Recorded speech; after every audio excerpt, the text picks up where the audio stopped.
အားလုံးပဲမင်္ဂလာပါကျွန်တော်နာမည်ကတော့ Dragon ဖြစ်ပါတယ်ဒီနေ့မှာကျွန်တော်ကဒီအခုလာတဲ့ UI နဲ့ပတ်သက်ပြီးပြောင်းလဲမယ့်အကြောင်းအရာရယ်ပြီးလို့ရှိရင်လာမယ့်ပြင်ကားအသစ်ရယ် collection level အကြောင်းအရာကိုကျွန်တော်ပြပြပေးမှာဖြစ်ပါတယ်အဲ့တော့ review မစခင်ကျွန်တော် channel လေးကို like ဆိုပြီးလုပ်ပေးထားကြပြောချင်ပါတယ် review လေးကိုစလိုက်ကြရအောင် Okay ကျွန်တော်အရင်ဆုံးပြင်ကားအနေနဲ့ဆိုရင်တော့ကျွန်တော်တို့ဒီ Apollo ပြင်ကားနဲ့ BUPG collaboration ကိုကျွန်တော်တွေ့ရမှာဖြစ်ပါတယ်အဲ့တော့ဒီပြင်ကားရဲ့ပုံစံလေးကကျွန်တော်တို့ဘေးမှာ brother တွေ့ရတဲ့အတိုင်းပဲအယောင်လေးလက်နေရပါတော့တော်တော်မိုက်ရလို့ပြောပါမယ်ကျွန်တော်တို့ speed up လိုက်လို့ရှိရင်လည်းကျွန်တော်တို့ဒီအနောက်ကနေထွက်လာတဲ့အလင်းတန်းပုံစံတော်တော်မိုက်ရလို့ပြောမှာပါနော်အဲ့တော့ကျွန်တော်တို့တော်တော်ကြိုက်ပါတယ်မဖောက်နိုင်တဲ့တစ်ခုပါပဲ Okay နောက်တော့ကျွန်တော်တို့အခုလာတဲ့ UI အဖြူအောင် UI ကို player တော်တော်များများမကြိုက်ကြဘူးလို့ပြောကြပါတော့အဲ့ဒါကြောင့်ကျွန်တော်တို့ PUBG ဘက်ကနေပြီးတော့အဲ့ဒီအဖြူအောင် UI ကိုအနက်ရောင် UI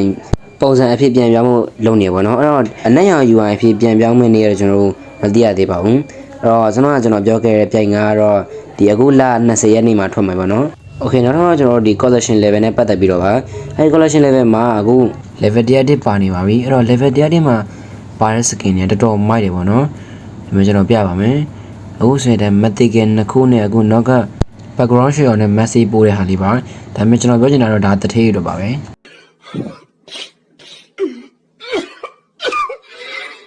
Okay ဒါဆိုတော့ brother တို့အားလုံးနားလည်သဘောတော်ရထင်တယ်ပေါ့နော်အဲ့တော့အားလုံးပဲကျွန်တော် video လေးလောက်ပါပဲနောက်ပြီးတော့မျိုးလေးရပါမယ်အားလုံးပဲပါပါ